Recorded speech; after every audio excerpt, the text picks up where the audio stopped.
I'm Cori Crenshaw, I'm Richie Suave Flores. and this is Sporty with Cori and Richie Suave. Floater, center field.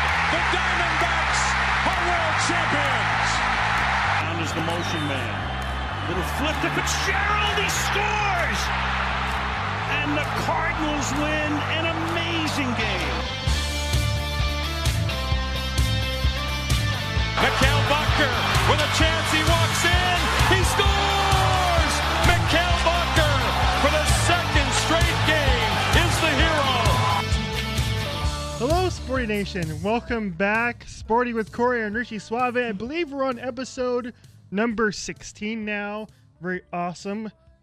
Me and Cori, happy to be back with you. Thanks for everybody for checking out episode 15. It was our most popular episode yet. Our friends on Reddit were very into watching our video apparently because we dropped in onto the Arrow Reddit last week. A lot of people were angry at our Arrow takes. I don't understand why everyone's so angry about. Okay, well now I can understand why they'd be really angry about Arrow. I mean, Diggle being Arrow is really kind of bothering me. By the way, if I sound a little weird, I have an illness at the moment. I'm chugging down some medicine ball over here. So if I sound weird to you, I'm just a little bit sick. Cori is day to day with a illness. Mm-hmm. We'll go with that. All right. So coming up on this episode of the show, ASU Football, they're killing it lately. We're going to talk about them. Big win over Utah on Saturday, 30-10, as they are just a game out of the lead in the Pac-12 South behind USC. We're also going to get into some other things a little bit later on the show, so stay tuned for that. But let's get into this ASU football team. And we haven't talked about them much during the regular season, but we did talk about them during the preseason. And we kind of we spent 10 minutes talking about how Todd Graham should lose his job. And then all of a sudden, these past two games, a record-setting victory against University of Washington at home. Was their first victory against a top 5 team since 1996 when they beat Nebraska 16-0 at Sun Devil Stadium. And then, of course, like I already said, the 30-10 victory against Utah on the road, which was another kind of record-setting victory, and we'll get that in just a second. But Todd Graham, these last couple days, Sun Devil fans starting to come around on him a little bit, maybe? I don't know. I think maybe they're starting to come around on him, but you also have to remember things that you had mentioned that this one was a record-setting one. It was their first road conference game that they had won since beating UCLA on October 3rd, 2015. So it's been a full 2 years since they've won a conference game on the road. So it's not like, these two games are really going to pick up that much ground. Doesn't mean that this whole thing is going to keep going in this direction. Obviously, it's been going well. They had 4 interceptions today. Their defense has been doing incredible, but I just have this weird feeling. I mean, I'm not there. I'm not on the field, in the locker room, or any of those things. However, I just don't think a lot of this is coming from Todd Graham. I think it's coming from great coordinating from his defensive and offensive coordinators. Yeah, and both of them are brand new this season, if I'm not mistaken. So this is good coaching on the part of both of the coordinators, because like you said, Todd Graham, as long as he's been at ASU, their defense has always been their weakest point. And then all of a sudden, you start to make some adjustments defensively. You have a couple guys get hurt, and then a couple guys step up and start playing well. And this last 2 weeks, I have never seen ASU defense play this well under Todd Graham. The fact that they have given up 17 points in 8 quarters over 2 games is amazing, considering the first couple games of this season and last season as well, they were giving up 30-plus points a game, 500-plus yards. It was awful. And I think Todd Graham should give some credit, for goodness sakes. I mean, he is the head coach of the football team. At the end of the day, it's his job to make adjustments on the fly in mid-season to make his team better. But I don't think that, look, I'm still on the fire Todd Graham bandwagon, and there's only going to be one way for me that he can really save his job, as coming from a fan's perspective. And that's he's got to win the Pac-12 South. If he wins the Pac-12 South, that begins with beating USC on Saturday at home. It's his homecoming for ASU as well. 7:45 kickoff at Sun Devil Stadium. Then you can start talking about Todd Graham keeping his job, because he surpassed expectations by a far, far amount. If they are able to play in that Pac-12 title game. Probably going to lose the Pac-12 title game, but if they make it there, Todd Graham keeps his job. Other than that, if they wind up in another freaking shit bowl game that I don't care about and I will not watch, then what's the difference? Same old, same old. Doesn't matter if you have 2 more wins. Doesn't matter if you beat U of A. You're still in the same spot you were last season, which is an underachieving football team. And as a fan, I am sick of an underachieving football team, and that starts at the top with Todd Graham, and it's time for some change. Well, that's what I think. It's hard to say that it's solely been Todd Graham that's, helping this team in these past 2 games because of the fact that he's been here for so long and it's all really kind of just gone downhill year after year. And the only thing that's new this year is those coordinators. And I mean, Phil Bennett has quite a long prestige of schools that he's gone through. He was a former head coach and defensive coordinator at 8 colleges. Just to list off them over here: Iowa State from 1984 to 86, Purdue 87-90, LSU in 94, Texas A&M 95 through 96, TCU 97, Kansas State 99 to 2001, and Pittsburgh 2007 to 2010. So the man has quite a good resume. Mm-hmm. And I'm sure it took him a little while because obviously the season did not start off good at all. So it took him a little while to hit his strides. But I think now that he has hit his strides, they're firing on all cylinders, and they are starting to do so well. This defense has been something that we haven't seen out of this team, as you mentioned, in a long time. And that's always been one of the weakest parts. And I mean, Manny Wilkins on offense has been pretty good this season. I've been very impressed by him, and he's cut down on his hurdling, so that's calmed me down a little bit because he scares me, considering the fact that, that's a great way for him to injure himself. And I feel like every time he's done his hurdles, they've been at appropriate moments.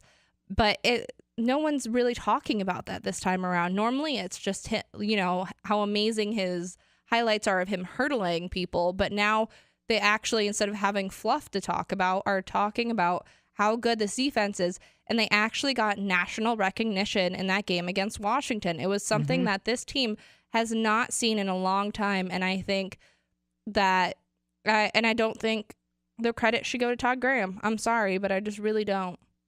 I like I said, he deserves some credit. I can't sit here and being the Todd Graham hater I am and say that he doesn't deserve some credit.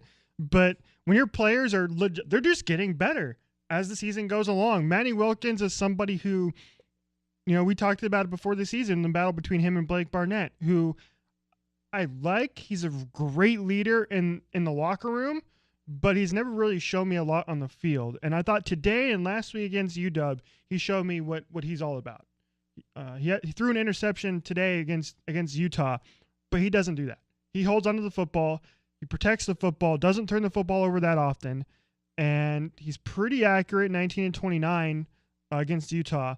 But when you have 2 running backs like Demario Richard and Kalen Ballage who are able to do what they do so well, that helps a ton. Kalen Ballage was a lot of fun to watch today. I swear he was and I have to give props for their blocking as well. It was some great blocking that they were putting down for him today. So not only is he a great runner, as well as they're doing very well blocking, and that's something that I think they've been lacking in for quite a while as well, because you have people like Ballage who can really make something out of what they're doing, but they need help. You can't always just be a one-person machine all the time, and he would always put up the biggest stats, and every single press release that came out was talking about Ballage because of the fact that he was the only one putting up those really big numbers. But the fact that he has the help takes the man from putting up big numbers to really big numbers. So I really am comfortable with the way that this team is going right now. I just hope that they stick to this new type of vibe that they're running. They've been a fun football team to watch for the first time in 2.5 seasons. I went into the season not caring about this football team. I went into the season just not really wanting to watch a game because they just weren't fun to watch. I was hoping they'd lose, honestly, so Todd Graham could lose his job. But I watched every single second of the game against Utah. Wasn't able to watch the UW game because both of us were actually at the Coyotes game, which they lost again. But so USC on Saturday is going to be the biggest key to this season. Can they beat USC? If they continue to play like they are defensively, absolutely. And that's going to be the biggest key because Sam Darnold is a one tough cookie of a quarterback, going to go top 5 in the NFL draft next season. So, Sun Devil fans, it's going to be a lot of fun. Hope to see you out there. But first, let's take a jaunt into Cori's Corner.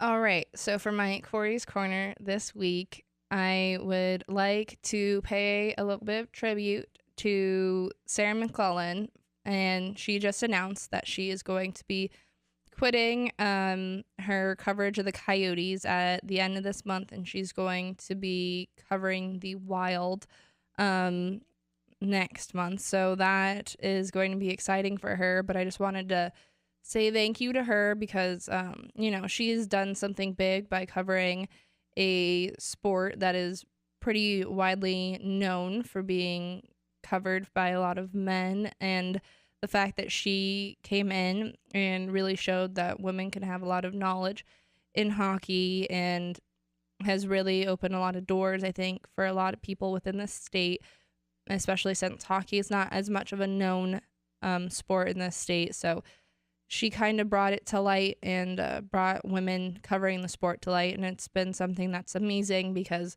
as a woman sports journalist who grew up here and grew up around the hockey environment here, it's very exciting to me. And I just love the sport and I love covering it. So I just wanted to talk to you guys and really kind of express my gratitude to her and my gratitude to everyone for welcoming her and all other women who cover hockey in this state, because it's definitely something that we want to keep progressing on and keep growing on. And thank you all for watching us and making our last episode the biggest episode that we have ever had.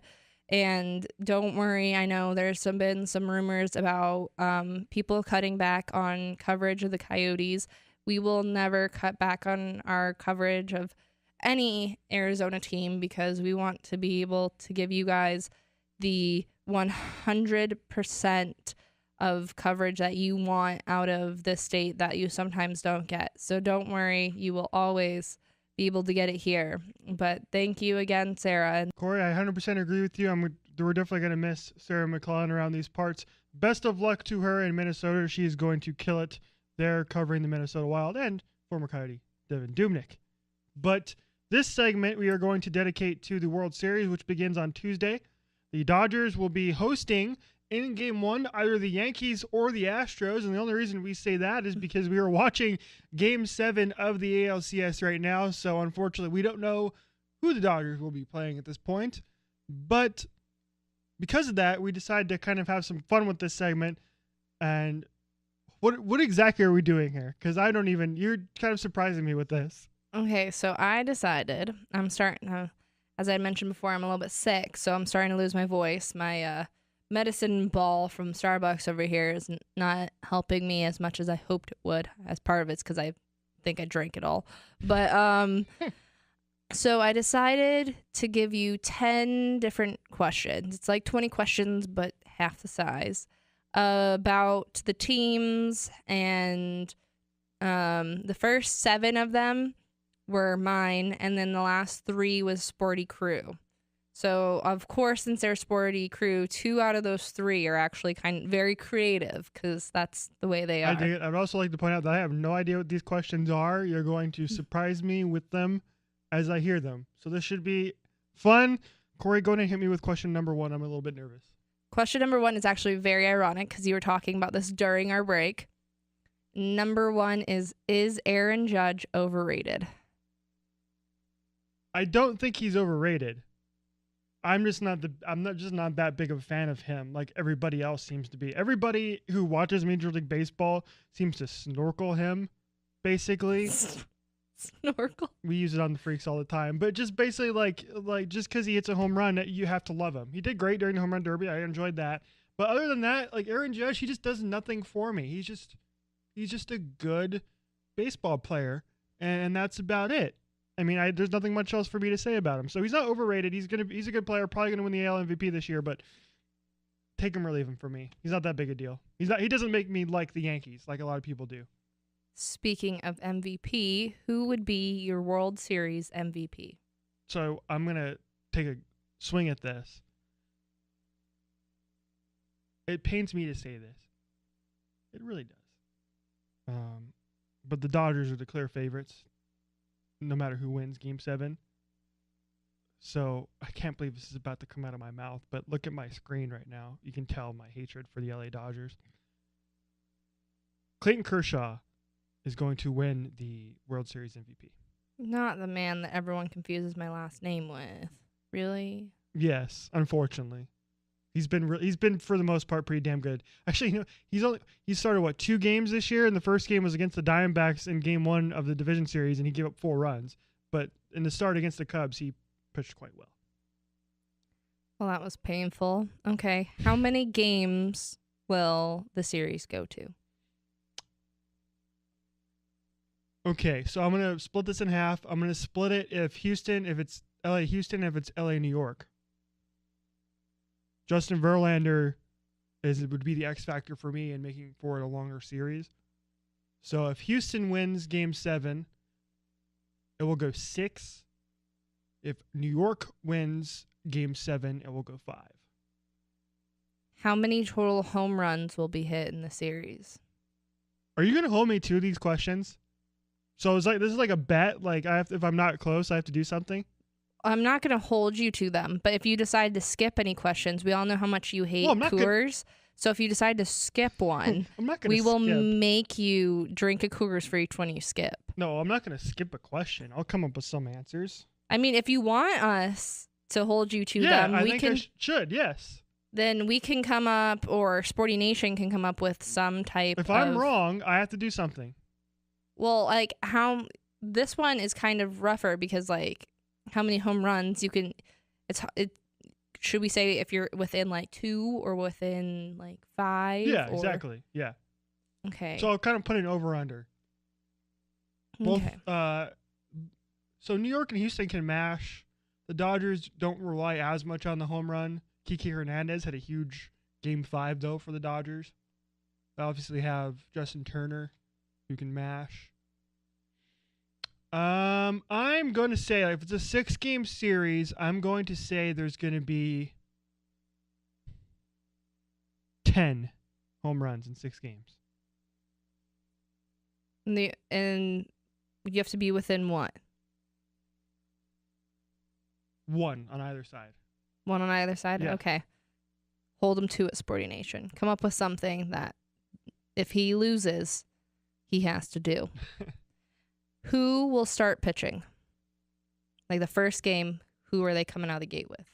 Well, it's Clayton Kershaw for the Dodgers, obviously, right? He is their ace. He is basically, one-on-one with Max Scherzer, who's going to win the NL Cy Young this year. You can't, like I said, I think he's going to be the World Series MVP. So, of course, it's going to be him for LA. Houston, it's obviously Justin Verlander. He pitched a terrific Game 6 for Houston to even advance it into a Game 7. He was lights out in game number 1 for Houston of the ALCS as well. He has been their best player since the Astros acquired him from Detroit.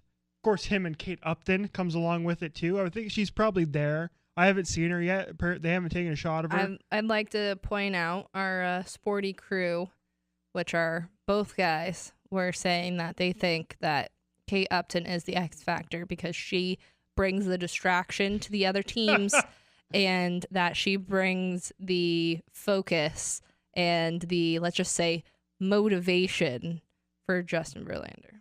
I don't disagree with that at all. Because I'm sure you don't. She is terrific to look at.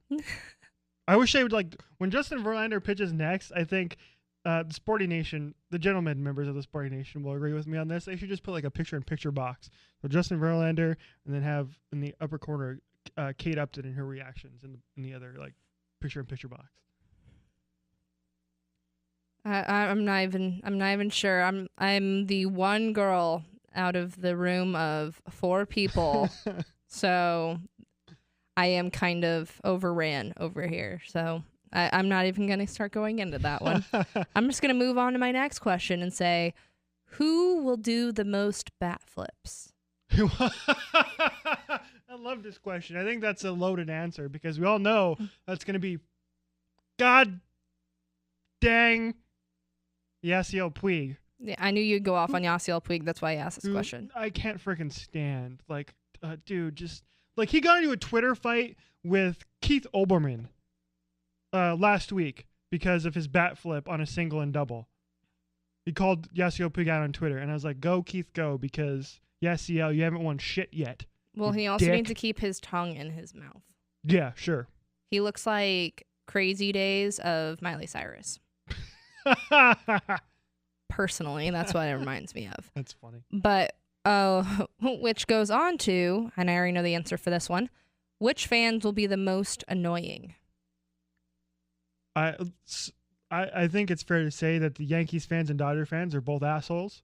I don't like either of them. There's probably a lot of you watching who are Yankees fans or Dodgers fans, and I probably do know you. Some of you are actually pretty nice, but for the most part, you just won't shut your freaking mouth. I cannot stand either of those fan bases, but it's definitely number one is the Dodgers, which is why if the Yankees do win this Game 7, it's the Yankees-Dodgers. I'd probably root for the Yankees because I'm used to them winning, but like I just don't want to hear from Dodger fans that they won the World Series. They haven't won shit in 30 freaking years. Shut your freaking mouths, all right? I can't stand them. Astros fans quite nice. I dig them. So the best thing for you would be Astros fans. Yeah, absolutely. Okay. The next would be hot dogs. Which team will have the best hot dogs at the park? And our one of our Sporty crew would like the hot dogs to be called dongs because you like to have smashing dongs. Yes. So now the hot dogs at the park, he would like to call them dongs. So what are the best dongs at the park? So here I've never been to. By the way, CC Sabathia is leaving the game in the bottom of the 4th inning for the Yankees in Game 7. But I digress.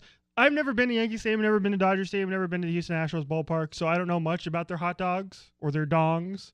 Dodger dogs are supposed to be delicious, but I don't understand what makes them so delicious. Just because you sell them at Dodger Stadium doesn't make them any better than what Chase Field sells or what they sell at Coyotes games.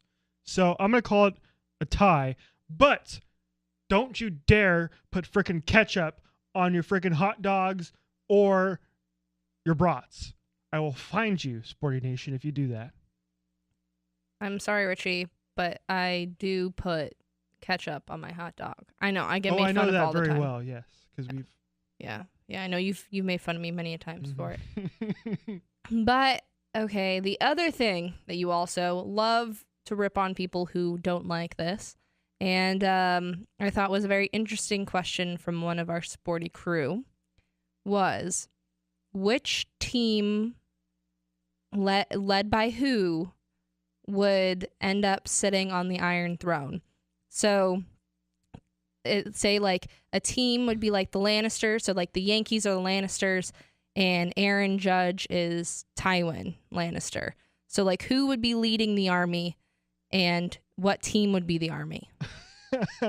So you're trying for me to cast like, so are you saying to like cast like roles based on the players or just like pick a team? So pick a player that would be like Daenerys, say, and then you would pick a team. So pick a Cersei and pick a Daenerys, and then pick a Jon Snow. No, pick like a team and who they would be led by. So like if you're doing like Daenerys and then her army, who like the team is her army, and then what player would be her? Okay. Oh, this is interesting. Because we're all assuming that Daenerys gets the throne. Her or Jon Snow. Just saying. Don't even get me started on that freaking Game of Thrones season finale and that freaking garbage of Jon Snow and oh god. But I'm just incest. saying We're assuming one of the two. Oh my gosh, that's so much incest on that show. You gotta let it go. But So we're assuming one of the two is. So if one of those two was like, which one would it be, and what team would be their army? Oh, okay. I see. So let's see. So I don't like Jon Snow. I never have. Underrated actually not overrated character on the show. I think he's boring, and I've never really liked him. He's gotten better as the season's gone along. So to lead the army of Jon Snow, I guess, right, would be who do I not like? So Justin Turner and his frickin' beard and his blocking of Baxter on Twitter. Oh, first of all, actually, this is really good because Justin Turner has a gigantic red beard like the wildlings on Game of Thrones. So he would actually fit in really well in Jon Snow's army, I think. So I would pick him to be part of Jon Snow's army because he looks actually quite a bit like the one wildling who wants to hook up with Brienne on the show. I don't remember his freaking name. There's too many characters on Game of Thrones. But so Justin Turner would be part of the wildlings in Jon Snow's army. And then for Daenerys, be riding the dragon. It'd be somebody that I like. I have an idea. So if Houston wins, I actually really enjoy a lot of the players on Houston's roster. So Justin Verlander, Carlos Correa, really good. Jose Altuve would be my leader. He's really short, very much like Tyrion Lannister, actually. So he would fit it right in with him. They could be brothers, for all we know. And so I think he would lead the army of Daenerys. Did that answer your question? I have... Kinda, sorta. I just answered my own question. Yeah, basically. it's okay. It was still Game of Thrones themed, and I went on a coughing spree, and I was able to get a cough drop while you're doing that, so it works perfect for me. Final question. Who is going to win the World Series? Oh. Well, I've kind of made a little bit clear of who the favorite's going to be. But I mean, like, who do you want to win the World Who do Series? I want to win the World Series? Well, it's definitely not the Yankees or Dodgers, as we have already seen in the last 10 minutes of this freaking show. I want it to be the Astros. First of all, they've never won the World Series, unlike the other two freaking dopes on this, the Dodgers and Yankees, who like I said, I cannot freaking stand. I hope they both get. Actually, what I would love to happen is for the World Series to get canceled, so that way it just never happens. And then it's like a tie. Neither the Yankees or Dodgers win, but the Astros deserve it, man. It's their first time in the American League Championship Series since they moved to the AL. So if the Astros win, that'd be really cool. I'd be happy for the city of Houston, who, if I'm not mistaken, hasn't won a championship. Oh no, that's not true. The Rockets won the NBA title back in the early 90s, post Michael Jordan. So that's not true. So Houston deserves it. It'd be cool for Houston, especially what happened to them after Hurricane Harvey. I think it'd be really cool. It'd be a really awesome story for them to win. I agree with that one. So you think the Dodgers are going to win? Dodgers are the favorites by far, yes. But you would like for it to be the Astros. I would like for the Astros. I think that's pretty good. I agree with you, Richie, and I thank you for taking on my 10 questions.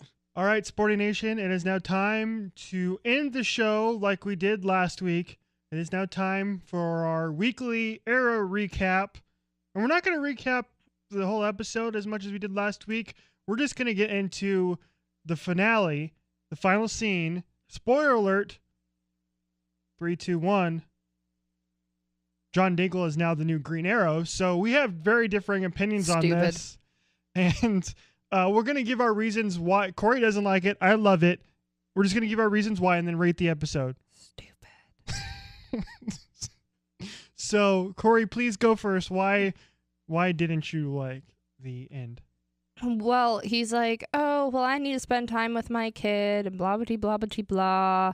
But I don't care the fact that you have your own kid who is at home while your wife has just as dangerous of a job as you do. So why not make your job even more dangerous after you have muscle problems after getting shrapnel into your shoulder and you can't even fire a gun? So If you can't hold a gun and pull a trigger, how are you supposed to pull back a bow and arrow? Answer me that. Riddle me that. Crossbow. Is that what he's supposed to be using as a crossbow? I'm pretty sure. I think I've watched the promos for the next episode. I think he switches to a crossbow at some point. Okay, well, that cuts out the actual green arrowness because it's the talent of being able to shoot an arrow the old-fashioned way. And then 2, again, if you can't fire a weapon, what's the difference? It's still holding something up and pulling a trigger. He can't do it with a gun. Why can't he do it with a crossbow? Good point. Good points.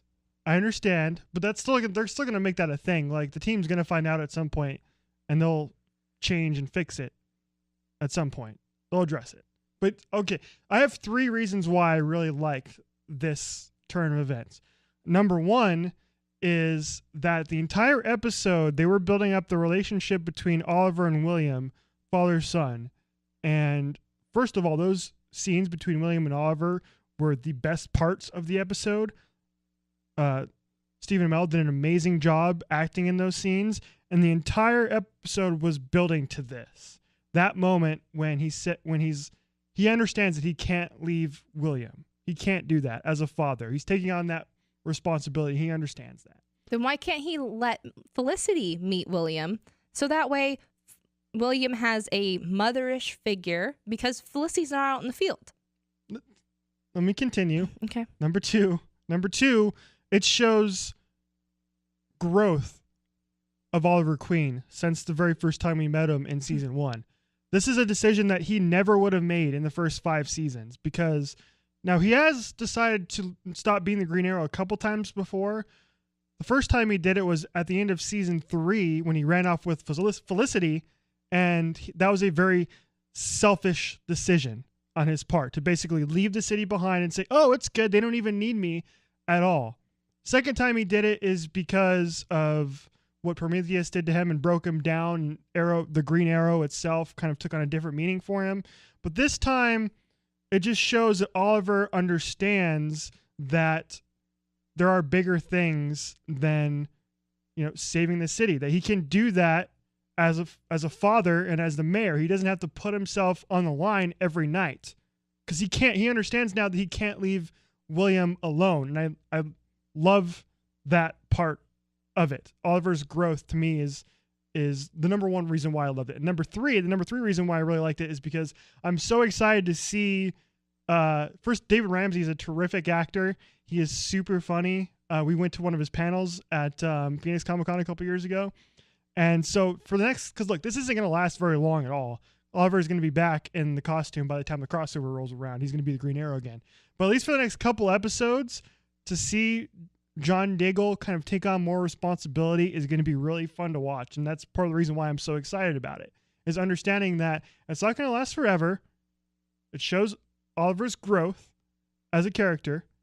And then John Diggle is going to have a bigger role. And you pointed out to me that, yeah, Diggle's a father too. Well, him and Lila brought their baby into the world knowing that they were both in dangerous jobs. So I don't think he's still going to be in the field, and just because he's wearing a different color doesn't mean he's any more or less in danger than he was before. Well, you are just lucky that you used up all of our time that I can't rebuttal what you just said. But I still stand on my part of I don't like this change in dynamic. They already changed the dynamic by bringing in a whole new team. Now they're going to bring in a new leader to the team. I'm just tired of the dynamic changes. So you didn't like the episode as a whole? The episode as a whole was okay. I'm getting a little bit tired of William already. But to be honest with you, I'm sorry. I don't watch the show so I can watch him be with his kid that he accidentally had, a while back. Like, I watch it because he's the Green Arrow and he's saving the city. I can understand that. Yeah, to me, it's the show is called Arrow. It's not called Oliver Queen. So it's just showing that the Green Arrow in itself is more of a symbol than it is a person. It's bigger because we saw in Legends of Tomorrow, they flash forward to 2046, John Diggle Jr. is the Green Arrow. So Oliver Queen is going to stop being the Green Arrow at some point. But if his son is supposed to be the Green Arrow, then why does his son have to act like a little bitch every show? Well, that's a question for another time. But I like the episode. 4 stars once again for episode 602. I'll give it 3. All right, everybody, it's now time to close out the show as we always do on Sporty with Cori and Richie Suave. It's now time for my Dick of the Week. I did not do a Dick of the Week last week, but this week I'm back, baby, and I'm going to award my Dick of the Week to Raiders running back, Beast Mode, Skittles lover, number 24, Oakland native, Marshawn Lynch.